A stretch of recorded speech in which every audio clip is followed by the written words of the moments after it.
In this short little video, we're going to do a stock analysis on LIFW stock or MSP recovery stock price prediction, then a quick little summary.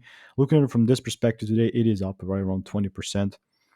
It's not the same degree as it was on 6th of November because the price that day went 252% up out of nowhere. Now you can see like I was right to the dot correct about and the bullish moves taking out the highs and then the bearish moves at least to the gap, and then we took out the liquidity, which is perfect. Again, check out this video. This is sent out before anything happened. People think this is some type of magic that I'm doing. No, it's just a lot of repetition, and I've done like 13,000 videos, and they're all up on my YouTube channel. This strategy has yielded me thousands of wins. Where do you expect the price to continue and move next?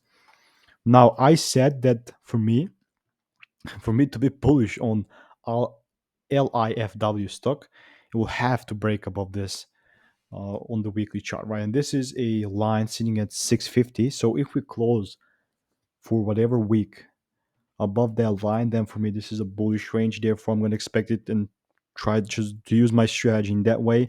This is just me using the strategy, right? Trying to figure out the range, which is the first step of the strategy, and then we can use the demands and the confirmations, and then we can be good and clear. If you want to learn my strategy for absolutely free, there's 100% free courses you can go ahead and check. And if you get it right now before 20th of November, you have a free bundle course worth $750.